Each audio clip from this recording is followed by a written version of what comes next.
Hello বন্ধুরা, welcome to my MS Mahi ব্লগে আপনাদেরকে স্বাগত। আজকে আপনাদের জন্য নিয়ে এসেছি পাস্তা রেসিপি।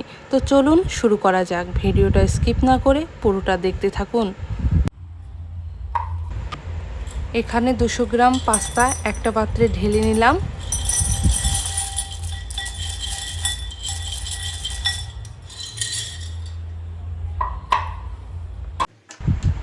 গ্যাসের চুলাটা ধরিয়ে নিলাম। এবার জলটা ফুটিয়ে নেব। জলে 1 চা চামচ লবণ দিয়ে দিলাম। দেখুন বন্ধুরা, জলটা ফুটে গেছে। এবার পাস্তাগুলো ঢেলে দিলাম। জলে অল্প পরিমাণ সাদা তেল দিয়ে দিলাম। সাদা তেল দেওয়ার কারণ বন্ধুরা, পাস্তাগুলো একে অপরের সঙ্গে লেগে যাবে না। দেখুন বন্ধুরা, 5 মিনিট পরে পাস্তাগুলো একবার চেক করে নিয়েছি পাস্তাগুলো পারফেক্ট হয়েছে কিনা। দেখুন আমার পাস্তাগুলো ভালোভাবে সিদ্ধ হয়ে গেছে। এবার একটা পাত্রে ছেঁকে নিলাম।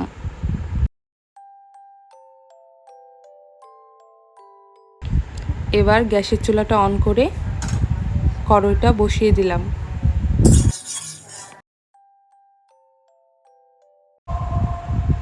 কড়াইতে কিছু পরিমাণ তেল দিয়ে ডিম দুটো ভেজে নেব।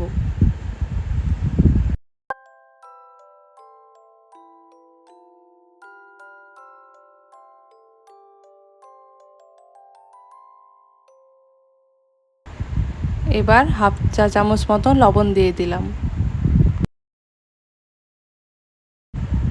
এবার ডিমগুলো ভালোভাবে ভেজে নেব।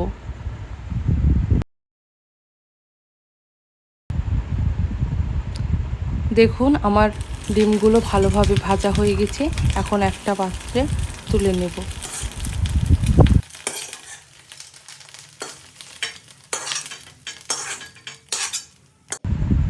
ওই কড়াইতে হালকা পরিমাণ সাদা তেল দিয়ে দিলাম। তেলের ভিতর কুচানো পেঁয়াজগুলো এবার আমি ঢেলে দিলাম। এবার লঙ্কা কুচি, আদা কুচি আর রসুন কুচি দিয়ে দিলাম। এরপর পেঁয়াজগুলো লাল লাল হয়ে আসলে গাজর কুচানোগুলো দিয়ে দিলাম।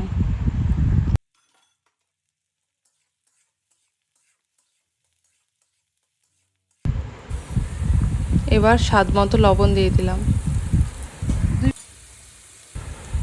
এবার ক্যাপসিকাম কুচানোগুলো ঢেলে দিলাম।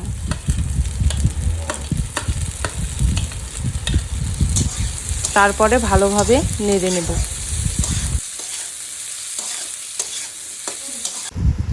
তারপরে টমেটো কুচানোগুলো দিয়ে দিলাম।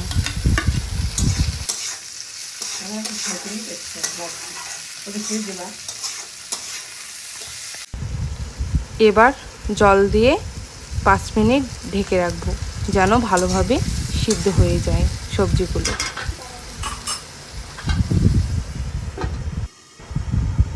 এবার সবজিগুলো ভালোভাবে সিদ্ধ হয়ে গেছে।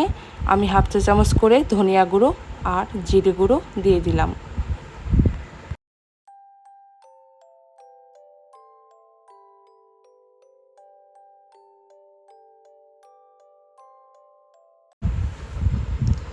এবার টমেটো সস দিয়ে দিলাম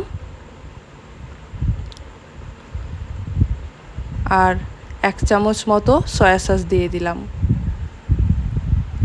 এরপর নেড়ে নিলাম, ভালো করে মিক্স করে নিলাম সবগুলো।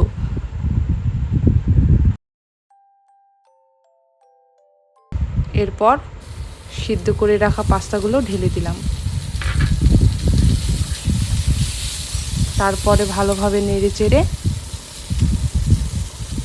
পাস্তা মশলা দিয়ে দিলাম এখানে।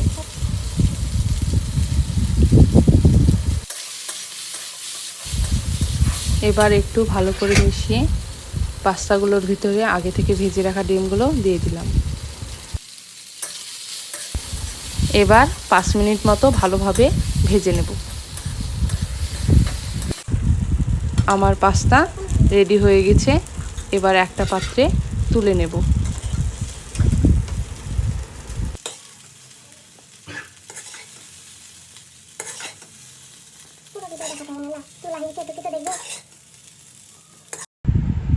দেখুন বন্ধুরা, আমার পাস্তার রেসিপি কমপ্লিট।